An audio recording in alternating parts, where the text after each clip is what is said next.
कभी सोचा है किसी भी देश की पहचान क्या होती है? जब हम किसी देश का नाम लेते हैं तो दिमाग में सबसे पहले क्या आता है? शायद उस देश का झंडा या फिर उसका राष्ट्रगान, है ना? असल में ये सिर्फ निशानियां नहीं हैं, ये तो वो कहानियां हैं जो कोई भी देश पूरी दुनिया को सुनाता है। तो आज हम सब मिलकर भारत की इसी कहानी को समझेंगे, उसके राष्ट्रीय प्रतीकों के जरिए। तो सवाल यही उठता है कि आखिर एक देश की पहचान बनती कैसे है। देखिए, इसका जवाब ना इन्हीं प्रतीकों में छिपा हुआ है। ये प्रतीक वो मजबूत धागे हैं जो हम 140 करोड़ लोगों को एक दूसरे से जोड़ते हैं, हमें एक होने का एहसास दिलाते हैं। तो चलिए फिर शुरू करते हैं और भारत की इस कहानी को एक एक करके इन प्रतीकों से समझते हैं।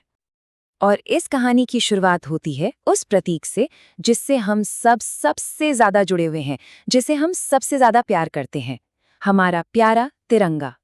ये सिर्फ एक झंडा नहीं है, नहीं, ये तो हमारी आन बान और शान है, हमारी पहचान की सबसे बड़ी निशानी।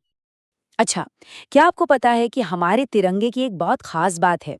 वो है इसका एकदम सटीक डिजाइन। इसकी लंबाई और चौड़ाई का अनुपात हमेशा 3:2 ही होता है।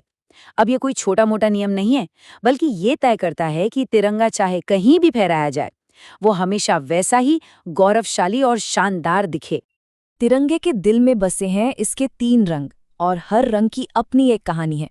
सबसे ऊपर है केसरिया, जो हिम्मत और बलिदान की याद दिलाता है। बीच में है सफेद रंग, शांति और सच्चाई का प्रतीक। और सबसे नीचे है हरा, जो हमारे देश की तरक्की और खुशहाली को दिखाता है। और हाँ, ठीक बीच में जो नेवी ब्लू रंग का अशोक चक्र है, उसकी 24 तीलियां हमें बताती हैं कि जिंदगी का नाम ही चलना है, रुकना नहीं, दिन के 24 घंटे देश को आगे बढ़ाते रहना है। और जानते हैं इस खूबसूरत डिजाइन को किसने बनाया? वो थे पिंगली वेंकैया। हमारे तिरंगे का सफर भी बिल्कुल हमारे देश के सफर जैसा ही रहा है, बड़ा दिलचस्प। सबसे पहले 22 जुलाई 1947 को, मतलब आज़ादी से कुछ ही दिन पहले, इसे हमारी संविधान सभा ने अपनाया था। फिर आया 26 जनवरी 1950 का दिन, जब ये आज़ाद भारत का ऑफिशियल फ्लैग यानी आधिकारिक ध्वज बना।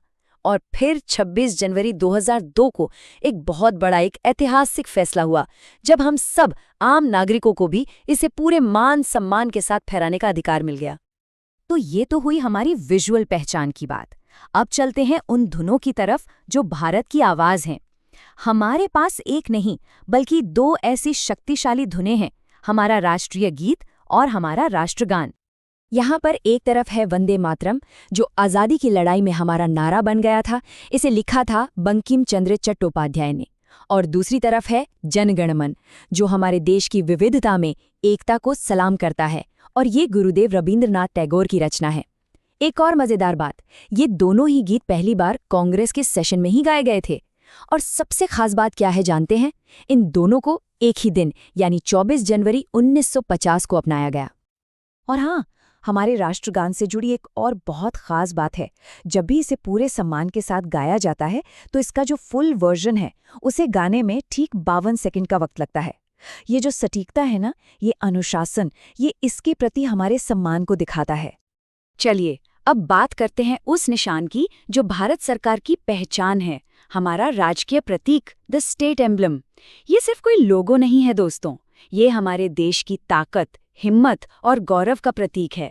और इसकी प्रेरणा ली गई है सारनाथ में सम्राट अशोक के उस मशहूर स्तंभ से, जिसमें 4 शेर चारों दिशाओं में देख रहे हैं। इस प्रतीक के ठीक नीचे देवनागरी लिपि में एक छोटा सा वाक्य लिखा है, लेकिन उसका मतलब बहुत बड़ा है। वो वाक्य है सत्यमेव जयते, यानी जीत हमेशा सच की ही होती है। ये सिर्फ एक कहावत नहीं है, ये वो मजबूत नींव है जिस पर हमारा पूरा देश खड़ा है। और पता है ये वाक्य आया कहाँ से है? इसकी जड़ें बहुत बहुत गहरी हैं। इसे लिया गया है हमारे प्राचीन ग्रंथ मुंडक उपनिषद से।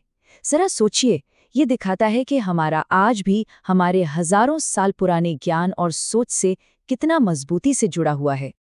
और बिल्कुल हमारे तिरंगे की ही तरह इस अशोक स्तंभ को भी भारत सरकार ने उसी खास दिन 26 जनवरी 1950 को अपनाया था।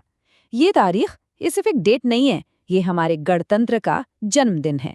वो दिन जब इन सभी प्रतीकों ने मिलकर एक नए भारत की कहानी लिखनी शुरू की। अच्छा, अब आखिर में बात करते हैं उन प्रतीकों की जो सीधे हमारी प्रकृति की गोद से आए हैं। ये प्रतीक हमारे देश की खूबसूरती, इसकी अनोखी बायोडाइवर्सिटी को दिखाते हैं। तो चलिए एक नज़र डालते हैं भारत की इस प्राकृतिक पहचान पर। हमारा राष्ट्रीय पक्षी है मोर, अपनी शानदार खूबसूरती के लिए जाना जाता है। राष्ट्रीय पशु है बाघ, जो अपनी ताकत और शाही अंदाज के लिए मशहूर है। राष्ट्रीय फूल है कमल, जो कीचड़ में खिलकर भी पवित्रता का संदेश देता है। और राष्ट्रीय फल, वो तो फलों का राजा आम है ही। हमारा राष्ट्रीय खेल हॉकी है, जिसमें एक जमाने में हमारा दबदबा था।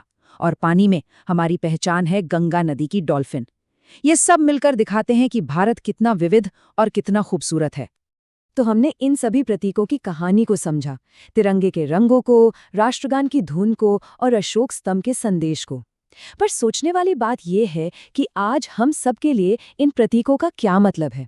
क्या ये बस तस्वीरें या धुनें बनकर रह गई हैं, या फिर ये हमें हर रोज याद दिलाती हैं कि एक भारतीय होने का असली मतलब क्या है? ये सवाल मैं हम सबके लिए छोड़ रहा हूँ।